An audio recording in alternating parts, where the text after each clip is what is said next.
제롬 파월 미국 연준 의장이 미국 경제가 견고한 상태라면서 최근 연방공개시장위원회 FOMC가 시사한 추가적인 금리 인하가 예정대로 궤도 위에 올라와 있다라고 밝혔습니다. 그의 발언은 중요한 월간 일자리 보고서가 나오기 며칠 전에 나온 것입니다. 투자자들은 이제 금요일에 발표될 9월 일자리 보고서에 대비하고 있는데 이는 최신 랠리에 대한 중요한 시험으로 여겨지고 있습니다. 다만 금리 인하를 서둘러 해야 할 상황은 아니라면서 단계적 금리 인하가 적절하다는 정책 입장을 시사하고 시장의 추가 B컷 0.5% 금리 인하 기대를 낮췄습니다. 또 경제가 전망대로 흘러간다면 연내 총 0.5% 추가 인하가 이루어진다는 것을 의미할 것이라고 언급했습니다.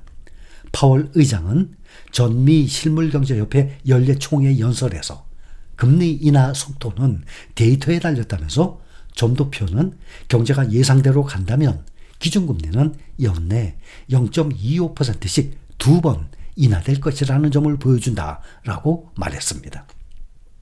앞서서 연준은 지난 18일 발표한 경제전망 전도표에서 연준 위원들은 연말 기준금리 전망치 중간값을 현 수준보다 0.5% 낮은 4.4%로 제시한 바가 있습니다. 서두르지 않는다라는 파월 의장의 발언을 두고 시장은 파월이 단계적인 금리 인하를 시사한 것으로 해석하고 추가 B컷 기대감을 대폭 낮췄습니다. 이 밖에도 주요 연준 인사들은 각자의 의견을 내놓았는데 매파인 미셸 보먼 연준 이사는 금리를 너무 급격히 낮출 경우 억눌렸던 수요가 폭발할 수 있다고 경계했습니다. 반면에 비둘기파인 라파엘 보스틱 애틀랜타 연방준비은행 총재와 오스틴 굴스비 시카고 연은 총재는 더 많은 금리 인하가 필요할 것이라는 관점을 비췄습니다. 시장은 오는 11월 FOMC 회의에서 연준이 B컷을 단행할 확률이 27일에 53%까지 주로 그동안 계속 50% 이상에서 왔다 갔다 했었습니다. 그런데 오늘은 35%까지 완전히 낮춰서 반영을 했습니다. 제롬 파월 연준 의장이 다음 금리 인하가 시장 기대보다 적은 폭으로 이루어질 수 있다라고 시사했습니다. 연준 의장의 다소 매파적인 발언에도 미국의 증시는 반도체 종목들을 제외한 매수세가 유입이 되면서 막판에 일제히 상승세로 돌아섰습니다. 골드만삭스와 UBS 등의 시장의 상승 등에 대한 낙관적 전망이 이어지고 있지만 회의론자의 경계감은 여전히 있습니다.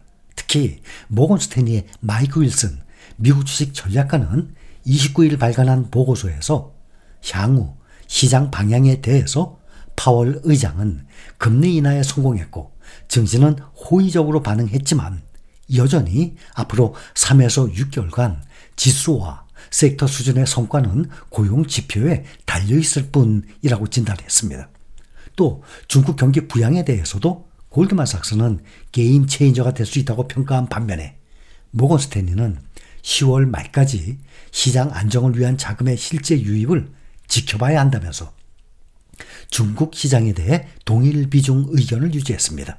중국 인민은행과 정치국의 공격적인 부양책에도 10월부터 12월에 걸쳐서 국가발전개혁위원회, 전인대 상무위원회 등의 추가적인 부양책과 실행 여부는 추가 랠리의 변수가 될 전망입니다.